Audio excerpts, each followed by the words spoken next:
Hello friends, welcome back to asset builder YouTube channel. और आज हम देखने वाले हैं share market income and taxation. काफी सारे लोगों के क्वेश्चन आए थे टैक्सेशन के रिलेटेड, तो आज इस वीडियो में हम पूरा डिटेल में शेयर मार्केट टैक्सेशन कवर करेंगे। तो इस वीडियो के टॉपिक्स एक बार हम देख लेते हैं। तो सबसे पहले हम types of market income and उसके ऊपर क्या क्या टैक्स लग सकते हैं वो देखेंगे, और ये जो टैक्सेस है वो कौन से हेड में शामिल हो गए वो भी देखेंगे।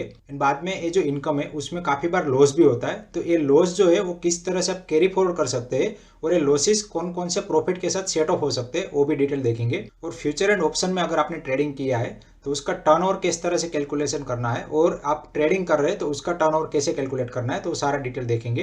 एंड लास्ट में हम ऑडिट का रिक्वायरमेंट भी देखेंगे कि कौन से केस में आपको ऑडिट की रिक्वायरमेंट होगी। तो एंड तक मेरे साथ इस वीडियो में बने रहे। तो यहाँ पे मेनली दो पार्ट है, एक है कैश सेगमेंट एंड एक है फ्यूचर एंड ऑप्शन सेगमेंट। तो यहाँ पे जो कैश सेगमेंट है वहाँ पे आपकी चार तरह की इनकम हो सकती है। या तो आपका लॉन्ग टर्म कैपिटल गेन हो सकता है, या फिर शॉर्ट टर्म कैपिटल गेन हो सकता है, या फिर आपने इंट्राडे किया हो सकता है, या फिर आपको कुछ डिविडेंड मिला हो सकता है। तो सबसे पहले हम long term capital gain and short term capital gain की बात करें तो ये जो इनकम है वो आती है आपकी कैपिटल गेन हेड में। जो दूसरी इंट्राडे या फिर बीटीएसटी का मतलब है buy today and sell tomorrow. तो काफी सारे ब्रोकर इस टाइप के ऑर्डर प्रोवाइड करते हैं। तो अगर आप किसी भी शेयर को टुडे बाय करते हैं और कल उसको सेल कर देते हैं तो फिर वो शेयर आपके डीमेट अकाउंट में नहीं आते हैं, तो इसीलिए इसको बीटीएसटी ट्रांजेक्शन बोलते हैं। तो यहाँ पे ये भी एज ए इंट्राडे ट्रांजेक्शन की तरह ही वर्क करेगा। तो यहाँ पे भी आपका जो भी ट्रांजेक्शन आएगा वो भी आपका आएगा स्पेक्युलेटिव के अंदर। तो यहाँ पे आपकी जो इनकम है वो स्पेक्युलेटिव बिजनेस इनकम के अंदर आएगी। दूसरा है डिविडेंड इनकम। तो डिविडेंड इनकम जो है वो डायरेक्टली आपकी टैक्सेबल इनकम में ऐड हो जाएगी, और उसको आप दिखा सकते हैं अदर इनकम में। और जो फ्यूचर एंड ऑप्शन की जो इनकम है, चाहे वो आपने इक्विटी में किया हो, करेंसी में किया हो, या फिर कमोडिटी में किया हो, तो ये सारी जो इनकम है फ्यूचर एंड ऑप्शन में, तो वो सारी इनकम आएगी आपकी नॉन स्पेक्युलेटिव बिजनेस इनकम में। तो यहाँ पे नॉन स्पेक्युलेटिव बिजनेस का मतलब है कि जो आप नॉर्मल बिजनेस इनकम दिखाते हैं उसी तरह की ये बिजनेस इनकम दिखा सकते हैं। अब यहाँ पे एक चीज ध्यान में रखनी है कि जो इंट्राडे का मतलब है वो only and only cash segment के लिए है। आपको फ्यूचर एंड ऑप्शन में यहाँ पे इंट्राडे भी करते हैं तो भी आपका जो इनकम है वो आएगा फ्यूचर एंड ऑप्शन के अंदर में, और उसको आप नॉन स्पेक्युलेटिव बिजनेस में ही दिखा सकते हैं। अब यहाँ पे जो कैपिटल गेन है वहाँ पे टोटल दो पार्ट है, long term and short term. तो पहले हम बात करते हैं लॉन्ग टर्म की। तो लॉन्ग टर्म कैपिटल गेन जो है, अगर आप किसी भी शेयर को एक साल से ज्यादा होल्ड करते हैं और एक साल के बाद अगर सेल करते हैं तो उसके ऊपर आपको लगेगा लॉन्ग टर्म कैपिटल गेन। और जो लॉन्ग टर्म कैपिटल गेन है वो 10% लगता है अगर आपका जो इनकम है वो 1 लाख से ज्यादा है तो। अदरवाइज आपको कोई भी टैक्स देने की जरूरत नहीं है। अगर हम शॉर्ट टर्म की बात करें तो शॉर्ट टर्म का रूल्स है कि अगर आप एक साल से पहले ही किसी शेयर को सेल कर देते हैं तो फिर आपका जो टैक्स लगेगा वो लगेगा 15%। अगर हम बाकी सारे इंट्राडे, डिविडेंड और फ्यूचर एंड ऑप्शन की बात करें तो यहाँ पे आपकी जो टैक्सेबिलिटी बनती है वो डायरेक्टली आपके टैक्स स्लैब के हिसाब से बनती है। मतलब कि अगर आप शेयर को डिलीवरी बेस्ड लेते हैं एंड फिर सेल करते हैं तो वहाँ पे आपकी टैक्सेबिलिटी काफ़ी कम हो जाती है। लेकिन अगर आप इंट्राडे, डिविडेंड या फिर फ्यूचर एंड ऑप्शन के जरिए पैसे कमाते हैं तो फिर आपकी जो टैक्सेबिलिटी है वो आपके टैक्स स्लैब के हिसाब से हो जाएगी। अब यहाँ पे एक चीज़ और भी ध्यान रखनी है कि यहाँ पे आपकी जो टैक्सेबिलिटी 10% बन रही है वो अगर आपकी इनकम 5 लाख से ज़्यादा जा रही है उसके बाद ही 10% लगेगा, अदरवाइज आपका ये 10% टैक्स भी नहीं लगेगा। फॉर एग्जाम्पल आपकी अगर इनकम 3 लाख है और आपने 1 लाख का कैपिटल गेन अर्न किया है तो यहाँ पे आपका लॉन्ग टर्म कैपिटल गेन 10% नहीं लगेगा, क्योंकि आपकी जो टैक्सेबल इनकम है वो 5 लाख से कम है। तो आई होप कि आपको ये टॉपिक क्लियर हो गया होगा। अभी यहाँ पे और एक चीज़ देख लेते हैं कि जैसे ये 1 ईयर है तो काफ़ी सारे लोग शेयर को पहले एक्यूमुलेट करते हैं और बाद में एक साथ सेल करते हैं या फिर धीरे धीरे डिस्ट्रीब्यूट करते हैं। तो उस टाइप के केस में हम किस तरह से इसको 1 ईयर कैलकुलेट कर सकते हैं, तो यहाँ पे एक टेबल के जरिए हम देख लेते हैं कि मान लीजिए कि आपने 2019 से लेकर 2020 आपने एक एसआईपी कर दी थी, और एसआईपी के जरिए आप एक एक शेयर ले रहे थे। और मान लीजिए कि कोई XYZ कंपनी है जिसका शेयर प्राइस 100 था, उसके बाद इस तरह से फ्लक्चुएट हो रहा था 100, 109, 102, इस तरह से ये शेयर प्राइस धीरे धीरे इंक्रीज हुआ। ठीक है, अब आपने ये शेयर को 2 इंस्टॉलमेंट में सेल किया है। मान लीजिए कि आपने मार्च 2020 में 3 शेयर को सेल किया है एंड 10 मार्च को आपने 11 शेयर सेल कर दिए। तो यहाँ पे आपके जो पहले 3 शेयर है, तो ये जो पहले 3 शेयर है उसकी टोटल बाय वैल्यू बन गई 101 की एवरेज पे, और आपकी टोटल बाय वैल्यू हो गई 303 रुपये। ठीक है, अगर आप इसको सेल करते हैं 420 रुपये पे तो यहाँ पे आपकी जो टैक्सेबिलिटी बनती है वो टोटल बनेगी 117 रुपये पे। अब क्योंकि आपको यहाँ पे 1 लाख से ज़्यादा की इनकम पे ही टैक्स देना है तो यहाँ पे आपकी जो टैक्सेबिलिटी बनती है वो 0 बनती है। अब दूसरा केस देखते हैं कि यहाँ पे आपने जो बाकी सारे शेयर जो एक्यूमुलेट किए थे वो सारे शेयर आपने 126 रुपये की प्राइस पे एक्यूमुलेट किए थे, अगर यहाँ से यहाँ तक गिने तो उसका टोटल वैल्यू बनता है 1390 रुपये। और आप जो सेल कर रहे हैं तो यहाँ पे 11 शेयर आप सेल कर रहे हैं 145 की एवरेज प्राइस पे, तो आपका जो टोटल गेन बनता है 205 रुपये बनता है। तो यहाँ पे आपको 15% के हिसाब से टैक्स लगेगा। तो अगर हम इसको 15% के हिसाब से गिनते हैं तो आपका जो टोटल टैक्स और बनेगा वो लगभग 30 रुपीज़ के आसपास बन के निकल के आएगा। अब यहाँ पे एक चीज़ आपको ध्यान रखना है कि आप यहाँ पे STT के अलावा बाकी सारे चार्जेस दिखा सकते हैं, लेकिन वो सारे चार्जेस में सिर्फ आपका आएगा ब्रोकरेज आएगा या फिर जो भी अलग से टैक्सेस लगे हैं वो ही आएगा, उसके अलावा कोई भी आप चार्जेस अलग से नहीं दिखा सकते। अब यहाँ पे मैंने जो एग्जांपल लिया वो 2019 का लिया था। अब मान लीजिए कि आपके पास जनवरी 2018 से पहले के कोई शेयर्स पड़े हैं, तो सरकार ने जो 10% का रूल लगाया है LTCJ पे, और जनवरी 2018 के बाद से ही आपके ऊपर एप्लीकेबल होता है। तो इसीलिए यहाँ पे अगर आपके पास कोई होल्डिंग पुराना है, मान लीजिए कि 2000 की साल में आपके पिताजी ने कोई शेयर परचेस किए थे और वो अभी सेल कर रहे हैं, तो उसके ऊपर कोई भी टैक्सेबिलिटी नहीं बनती है। तो आपकी जो टैक्सेबिलिटी बनेगी वो आफ्टर रूल्स ही बनेगी, मतलब 2018 से लेकर 2020 तक जो भी आपका कैपिटल गेन बना है उसके ऊपर ही टैक्सेबिलिटी बनेगी। तो इसीलिए यहाँ पे सरकार ने एक प्रोविजन दिया है ग्रैंडफादरिंग का। तो जब भी आप टैक्स फाइलिंग करते हैं तब आपको ये चीज़ का ध्यान रखना है। अब यहाँ पे जो FIFO का लॉजिक था उसका मतलब ये है कि आपने जो पहले शेयर परचेस किया होगा वही आपका पहले आउट होगा। तो इसीलिए आपने जो पहले 3 शेयर परचेस किए थे तो पहले आपने सेल A किया तो यही आपका पहले आउट होगा, उसके बाद ही बाकी के शेयर आउट हो गए। अब ये तो हमने देखा लिस्टेड शेयर के केस में, लेकिन अगर आपके पास कोई अनलिस्टेड शेयर है, जैसे कि काफ़ी सारी कंपनी शेयर मार्केट से डीलिस्ट हो जाती है या फिर आपने कोई स्टार्टअप में इन्वेस्ट किया हुआ है, तो उस केस में आपका जो होल्डिंग पीरियड है वो 2 साल का बन जाता है। अगर आप 2 साल के बाद उस शेयर को सेल करते तो आपको LTCJ देना पड़ेगा और वो भी 20% के हिसाब से देना पड़ेगा। लेकिन यहाँ पे आपको इंडेक्सेशन का बेनिफिट मिलता है। अगर आप उसको 2 साल से पहले ही सेल कर देते तो आपका जो टैक्सेबिलिटी बनता है वो आपके टैक्स स्लैब के हिसाब से बनता है। तो ये तो हो गई टैक्सेबिलिटी की बात। अब मान लीजिए कि काफ़ी सारे लोगों को यहाँ पे लॉसेस भी होते हैं, तो लॉसेस के केस में हम किस तरह से कौन सी इनकम के साथ कौन से लॉसेस को सेट अप कर सकते हैं, या फिर आपने कोई लॉसेस किया है उसको आप नेक्स्ट ईयर कैरी फॉरवर्ड करना चाहते हैं, तो उसके लिए काफ़ी डिफरेंट रूल्स है, उसको भी हम एक बार देख लेते हैं। तो यहाँ पे टेबल में मैंने 3 चीज़ दिखाई है। पहला है future and option, speculative business and capital gain. तो यहाँ पे सबसे पहले हम टेबल को समझ लेते हैं। तो जो पहला कॉलम है उसके अंदर आप इस साल के अंदर जो भी लॉसेस है या फिर प्रॉफिट है उसको आप कैसे इन बिटवीन सेटअप कर सकते हैं, वो वाले रूल से।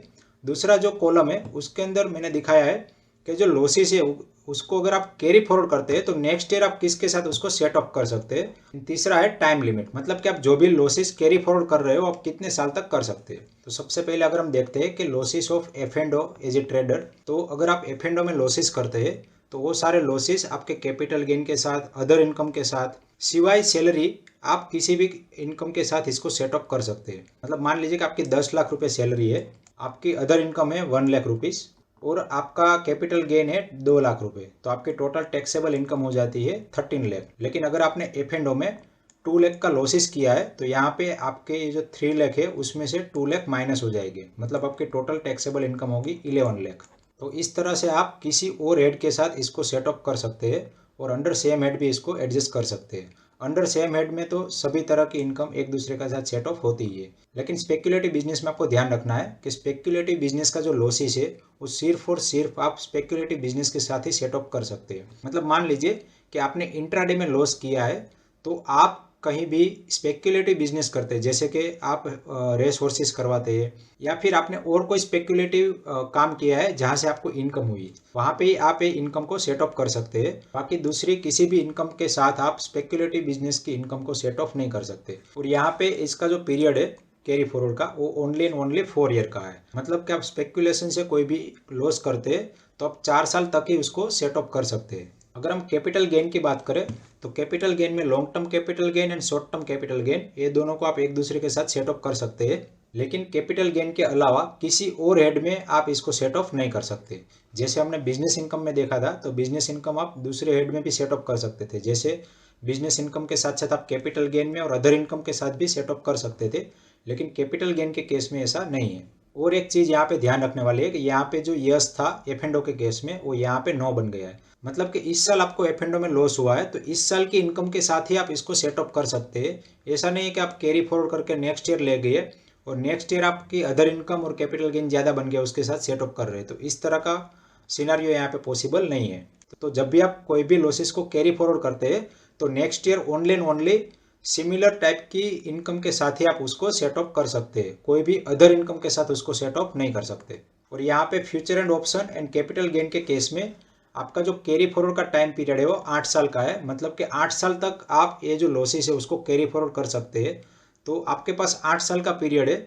अगर 8 साल के अंदर आप कोई प्रॉफिट कमाते हैं तो उसके साथ आप ये लॉसेस को सेटअप कर सकते हैं। जब यहाँ पे future and option and other speculative business की बात आती है तो यहाँ पे सबसे बड़ा क्वेश्चन आता है टर्नओवर कैलकुलेशन का। और ये टर्नओवर कैलकुलेशन है ऑडिट के लिए भी रिक्वायर्ड है, क्योंकि आपका टर्नओवर कुछ पर्टिकुलर लिमिट से ज़्यादा जाता है तो आपको वहाँ पे अपना अकाउंट ऑडिट करवाना जरूरी है। तो सबसे पहले हम कैश सेगमेंट में बात करें तो कैश सेगमेंट में अगर आप डिलीवरी बेस्ड ट्रेडिंग करते हैं तो वहाँ पे आपका शॉर्ट टर्म कैपिटल गेन या फिर लॉन्ग टर्म कैपिटल गेन आएगा। लेकिन मान लीजिए कि आप ये जो ट्रेडिंग है उसको एज ए बिजनेस दिखा रहे हैं तो वहाँ पे आपको टर्नओवर दिखाना जरूरी है। अदरवाइज आपके LTCG एंड STCG के केस में टर्नओवर दिखाना जरूरी नहीं है। तो उस केस में आपको जो टर्नओवर कैलकुलेट करना हो इस तरह से करना है कि जैसे आप मान लीजिए कि कोई ट्रेडिंग कर रहे हैं एक्चुअल में, कि कोई चीज़ वस्तु आप ला रहे हैं और उसको सेल कर रहे हैं मार्केट में, तो उस केस में आप जो भी सेल कर रहे हैं वो सेल आपका हो गया टर्नओवर। तो यहाँ पे भी आपको सिमिलरली कैलकुलेट करना है कि जो भी आप शेयर परचेस कर रहे हैं इनटू जितनी क्वांटिटी में परचेस कर रहे हैं वो दोनों का मल्टीप्लिकेशन करेंगे तो वो आपका हो गया टोटल टर्नओवर। फॉर एग्जांपल आपने रिलायंस के 100 शेयर परचेस किए थे 2000 रुपये में और आपने सेल कर दिए 2200 रुपये में। ठीक है, अब यहाँ पे 2200 इंटू 100 मतलब 2,20,000 रुपये आपका हो गया टर्नओवर। अब मान लीजिए कि आप लॉस में भी सेल कर रहे हैं तो भी आपका टर्नओवर सेल वैल्यू के ऊपर कैलकुलेट होगा। तो अगर हम ऑप्शन की बात करते हैं तो ऑप्शन में जनरली क्या होता है कि आपकी जो अंडरलाइंग एसेट है, फॉर एग्जांपल निफ्टी है तो निफ्टी का करंट प्राइस चल रहा है 17K और अगर आप कोई निफ्टी का एक लोट सेल करते हैं तो यहाँ पे 70K को कैलकुलेशन में नहीं लेना है, ओनली एंड ओनली प्रीमियम को कैलकुलेशन में लेना है। फॉर एग्जांपल आपने 17,000 का पुट 200 क्वांटिटी बाय की 75 रुपीज़ की प्राइस पे और उसको सेल कर दिया 40 रुपये में। अब यहाँ पे आपका जो टोटल लॉस हुआ वो हुआ 35 रुपीज़ पर लोट। अब इसको हम कैलकुलेट करेंगे तो 35 इंटू 200 होगा 7,000 रुपीज़। तो यहाँ पे जो 7,000 रुपीज़ है प्लस आपने जो सेल किया मतलब ये लास्ट में सेल किया था 200 इंटू 40 मतलब 8,000 रुपये। तो यहाँ पे आपका जो टोटल टर्नओवर बन गया वो बन गया 15,000 रुपये का। तो इस तरह से आप कोई भी ट्रांजेक्शन करते हैं। अब मान लीजिए कि यहाँ पे लॉस हुआ लेकिन अगर प्रॉफिट भी होता, फॉर एग्जांपल आपने 40 की जगह पे ये 100 रुपये में सेल किया होता तो यहाँ पे आपको 25 पर लोट का प्रॉफिट होता। अब 25 इंटू 200 तो हो गया आपका 5,000 रुपये। तो 5,000 प्रॉफिट प्लस आपने सेल किया इसको 100 रुपीज़ की प्राइस पे, तो यहाँ पे जो सेल वैल्यू बनती है वो बनती है 20,000 रुपीज़। तो यहाँ पे आपका जो टर्नओवर है वो हो गया 25,000 रुपीज़। तो इस तरह से आपको टोटल टर्नओवर कैलकुलेट करना है। तो अगर मैं सिंपल शब्दों में कहूँ तो सबसे पहले आपको अपने जो भी ऑप्शन की पोजीशन है उसमें सेल वैल्यू का टोटल कर लेना है। सेल वैल्यू का टोटल प्लस आपको जो भी प्रॉफिट एंड लॉस हुआ है तो यहाँ पे प्रॉफिट हुआ है तो प्लस करना है और जो लॉस है उसको नेगेटिव फिगर को पॉजिटिव में कन्वर्ट करके फिर उसको प्लस करना है। तो इस तरह से प्रॉफिट लॉस पूरा समेशन करेंगे और साथ में सेल वैल्यू सबका समेशन करेंगे तो आपको मिल जाएगा टोटल टर्नओवर। अब एक बार हम फ्यूचर का टर्नओवर भी देख लेते हैं कि किस तरह से कैलकुलेट करना है। तो यहाँ पे मान लीजिए कि 17,000 का कोई फ्यूचर आप 100 लोट बाय करते हैं तो यहाँ पे आपका जो बाय वैल्यू हो जाता है वो 1.7 या फिर 17 लाख के आसपास हो जाता है। अब आप उसको सेल करते हैं, मान लीजिए कि आपको 100 पॉइंट मिल रहे हैं तो आपका जो सेल वैल्यू होगा 17.1 लाख होगा। तो यहाँ पे आपका जो टोटल प्रॉफिट बन गया वो 0.1 लाख बन गया। अब यहाँ पे हम टर्नओवर कैलकुलेट करने जाएंगे तो बहुत ही ज़्यादा टर्नओवर हो जाएगा, लेकिन यहाँ पे टर्नओवर कैलकुलेशन में रूल्स थोड़े से अलग है। यहाँ पे सिर्फ और सिर्फ आपको प्रॉफिट एंड लॉस को समेशन ही करते जाना है। मान लीजिए कि आपने 100 निफ्टी क्वांटिटी बाय किया 17,000 पे और आपने 17,100 पे सेल कर दिया तो आपको प्रॉफिट हुआ 10,000 का। सिमिलरली आपने दूसरे दिन 17,100 पे बाय किए और सेल किया 17,050 पे तो आपको लॉस हो गया 5,000 रुपये का। तो यहाँ पे सिंपली आपको प्रॉफिट एंड लॉस जो भी है उसको प्लस करते जाना है। तो यहाँ पे ये प्रॉफिट है और ये लॉस है तो ये दोनों का समेशन करेंगे तो निकल के आएगा 15,000। तो इस तरह से यहाँ पे आपका जो टर्नओवर है वो कैलकुलेट होके आएगा 15,000 ओनली। और एक इम्पोर्टेंट पॉइंट है कि यहाँ पे टर्नओवर कैलकुलेट करने के लिए IT डिपार्टमेंट की ओर से कोई भी रूल सेट किए गए नहीं है। और यहाँ पे मैंने जो आपको रूल्स बताए वो इंडियन CA एसोसिएशन है उसके द्वारा डिजाइन किया गया है। तो इस हिसाब से आप अपना टर्नओवर कैलकुलेट कर सकते हैं। अदरवाइज यहाँ पे गवर्नमेंट की ओर से कोई भी क्लियर रूल्स नहीं है टर्नओवर कैलकुलेट करने के। तो अगर आपका अकाउंट जीरोधा के अंदर है तो आप यहाँ पे टैक्स PNL में जाके यहाँ पे रिपोर्ट में जाइए, वहाँ पे टैक्स PNL पे क्लिक करेंगे तो यहाँ पे मैंने 2021-22 क्वार्टर 1 to 3 तो यहाँ पे अभी 3 क्वार्टर ही गए। तो इस तरह से आप रिपोर्ट निकालेंगे तो आपका रिपोर्ट इस तरह से बन के आएगा। तो इसमें यहाँ पे intraday profit and intraday turnover तो ऑटोमेटिकली जीरोधा वालों ने यहाँ पे फैसिलिटी दी है। और बाकी सारे अलग ब्रोकर है वो लोग आपको टर्नओवर कैलकुलेट करके नहीं देंगे। तो इक्विटी के अंदर आपका intraday, short term capital gain, long term capital gain और total charges and other credit debit ये सारा यहाँ पे कैलकुलेट होके आ जाएगा। अब यहाँ पे जो अदर क्रेडिट्स एंड डेबिट्स है वो आपके जो अदर चार्जेस है, जैसे आप अकाउंट के अंदर फंड जमा करवाते हैं जैसे 10 रुपये चार्ज लगता है तो ये वाला चार्जेस यहाँ पे आएंगे। या फिर कोई अदर चार्जेस है जैसे DP चार्ज लग गया 15 रुपये तो वो वाले चार्जेस यहाँ पे आएंगे। तो इस तरह के जितने भी चार्जेस है वो अदर क्रेडिट एंड डेबिट में आएंगे। बाकी ब्रोकरेज एंड गवर्नमेंट के जो भी चार्जेस है वो सारे चार्जेस यहाँ पे आएंगे। अगर हम इसके अंदर ही इक्विटी की जगह पे F&O में क्लिक करेंगे तो F&O में आपको इस तरह से दिखाएगा, फ्यूचर का अलग दिखाएगा और ऑप्शन का अलग दिखाएगा और टोटल कितने चार्जेस लगे वो दिखाएगा। तो यहाँ पे फ्यूचर एंड ऑप्शन का आप जब इनकम दिखाते हैं तब आप यहाँ पे टोटल चार्जेस भी दिखा सकते हैं। लेकिन यहाँ पे आपको ध्यान रखना है कि short term capital gain and long term capital gain यहाँ पे आपके चार्जेस में जो STT दिखा रहा है उसको आप इनकम टैक्स में से डिडक्ट नहीं कर सकते। इसके अलावा जितने भी चार्जेस है जैसे ब्रोकरेज है और बाकी सारे चार्जेस लगे वो सारे चार्जेस आप डिडक्ट करवा सकते हैं। अब नेक्स्ट टॉपिक है ऑडिट रिक्वायरमेंट। तो जो लोग फ्यूचर ऑप्शन में ट्रेडिंग करते हैं उसको कंपलसरी अपना जो इनकम है उसको एज ए बिजनेस दिखाना जरूरी है। अदरवाइज आपके जो कैपिटल गेन वाला इनकम है उसको आप एज ए बिजनेस ना दिखाए तो भी चलेगा। तो उस केस में आपको टर्नओवर कैलकुलेट करना जरूरी है। और अगर आपका टर्नओवर 5 करोड़ रुपए से ज़्यादा जाता है तो आपको यहाँ पे ऑडिट करवाना जरूरी है। अब यहाँ पे ऑडिट के कुछ अलग अलग रूल्स है, जैसे कि आप अगर अपना इनकम है वो 44 AB के अंडर में दिखाते हैं तो फिर अगर आपका टर्नओवर 5 करोड़ से ज़्यादा है तो ही आपको ऑडिट करवाने की ज़रूरत है। लेकिन यहाँ 44 AB में एक प्रॉब्लम ये है कि यहाँ पे आपको बुक्स ऑफ अकाउंट दिखाना जरूरी है। अब यहाँ पे बुक्स ऑफ अकाउंट जो है वो दिखाना इतना ज़्यादा कोई कॉम्प्लिकेटेड काम नहीं है। यहाँ पे सिर्फ और सिर्फ आपको एक बैलेंस शीट दिखानी है। बैलेंस शीट में आप कहाँ से फंड लाए और कहाँ पे वो फंड यूटिलाइज कर रहे हैं वो दिखाना है। फॉर एग्जांपल आपका फाइनेंशियल ईयर एंड हो गया और फाइनेंशियल ईयर एंड हुआ तब आप अपने ट्रेडिंग अकाउंट में जाके देख लीजिए कि आपकी कितनी पोजीशन ओपन पड़ी है और आपके अकाउंट में कितने रुपए केस में पड़े हैं। तो फॉर एग्जांपल मान लीजिए कि मैं यहाँ पे 10 लाख रुपए से अगर फ्यूचर एंड ऑप्शन में ट्रेडिंग कर रहा हूँ और यहाँ पे मेरी 2 लाख रुपए की पोजीशन ऑन है और बाकी के जो 8 लाख रुपए है वो मैं कोलेटरल से यूज़ कर रहा हूँ और 8 लाख में से मेरे 4 लाख रुपए मान लीजिए कि किसी इक्विटी में पड़े हैं और बाकी के जो 4 लाख है वो मेरे पड़े हैं लिक्विड बी में।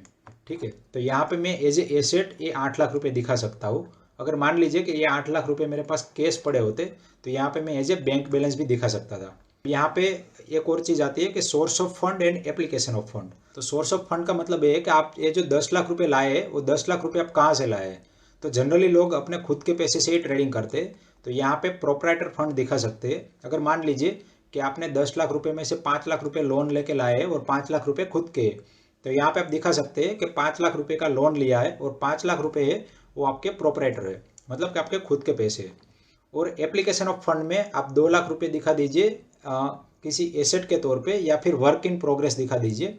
और दूसरे जो 8 लाख रुपए है वो कैश में पड़े हैं तो आप कैश में दिखा दीजिए या फिर आपने कोलेटरल यूज़ किया है तो ये आप एसेट भी दिखा सकते हैं। आपको बैलेंस शीट के बारे में पता नहीं है तो ऊपर आई बटन में मैं वीडियो का लिंक दे दूंगा, वो वीडियो आप देख सकते हैं और आपका बैलेंस शीट का कॉन्सेप्ट थोड़ा सा क्लियर कर सकते हैं। दूसरा है 44 AD, मतलब कि आपका जो फ्यूचर एंड ऑप्शन का ट्रेडिंग इनकम है उस इनकम को आप 44 AD के अंडर में भी दिखा सकते हैं। लेकिन 44 AD में प्रॉब्लम ये है कि यहाँ पे आपका टर्न ओवर है वो 2 करोड़ से कम होना कंपलसरी है, तभी आप इसके अंदर दिखा सकते हैं।